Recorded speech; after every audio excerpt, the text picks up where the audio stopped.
కులాలు, మతాలు, రాజకీయ అభిమానాల ముసుగులో రాజకీయ అభిమానం వేరు. అభిమానం ముసుగులో ఏమంటారు అదొక ఉన్మాదపు చేష్టలు అనుకోండి దాని కరెక్ట్ పేరంటే.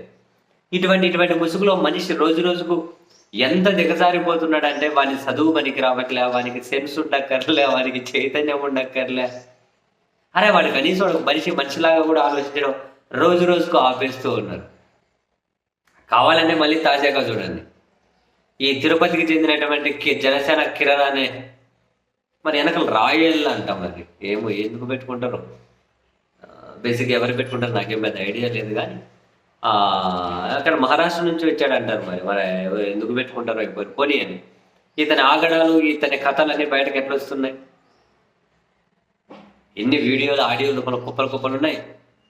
మరికొందరు మహిళలు వాళ్ళ ప్రైవసీ కనుక ముఖ్యం కాబట్టి కొన్ని వీడియోలు బయటకు పడదని పరిస్థితి ఉంది.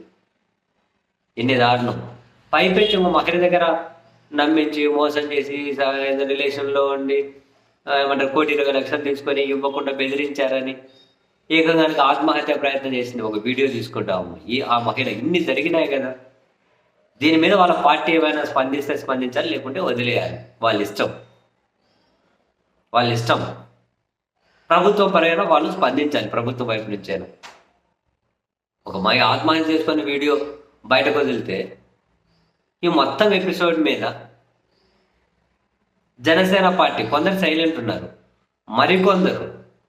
మరికొందరు అయితే అడ్డగోలు వాళ్ళని ఏమంట గోరంట్ల మాధవ్ ఎపిసోడ్ని కంపేర్ చేసుకుంటూ, గోరంట్ల మాధవ్ ఎపిసోడ్ అప్పుడు ఏం చేశారు అని చెప్పి దాన్ని కంపేర్ చేసుకుంటూ ట్వీట్లు, పోస్టులు పెడుతుంటే బుర్ర, బుద్ధి, జ్ఞానం ఏదైనా ఉందా వీళ్ళకు?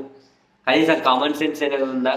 అసలు ఏమైనా సిగ్గు లజ్జ ఉందా అనిపిస్తుంది. మరి ఇంత ఘాటుగా అనలేం మనం, కానీ అనిపిస్తుంది సిగ్గు లజ్జ ఏమైనా ఉందా అని. ఎందుకని గోరంట్ల మాధవ్ ఆ ఎపిసోడ్ అది జరిగినప్పుడు అది వాళ్ళ పూర్తిగా వ్యక్తిగతం. అక్కడ వాళ్ళిద్దరు విక్టిమ్సే. ఆ వీడియో బయటకు వచ్చింది, ఎట్లా బయటకు వచ్చింది ఏంది అని ఎవరు రికార్డ్ చేసేది చేశారు, పోయినాడు. ఇద్దరు విక్టిమ్సే. ఎందుకని అందులో ఉన్న మహిళ ఎవరు ఈయన మీద ఫిర్యాదు చేయలే, ఈయన ఇంకో మహిళ అటు సైడ్ ఉన్న మహిళ మీద ఫిర్యాదు చేయలే.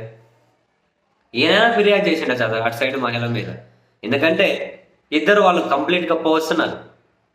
మహిళ బయటకు వచ్చి గోరంట్ల మాధవ ఎంపీ కాబట్టి, అధికార పార్టీ కాబట్టి నన్ను బెదిరించారు, అట్లా చేశారు, ఇట్లా చేశారు అని చెప్పి, అందుకని చెప్పి నేను ఇంకా అట్లా అవన్నీ చూశాను, అట్లా వీడియో కాల్ అది ఇది అని చెప్పి ఏమన్నా మహిళ కంప్లైంట్ చేసి ఉండింటే డెఫినెట్లీ గోరంట్ల మాధవ్ మీద చర్యలకు డిమాండ్ చేయాలి.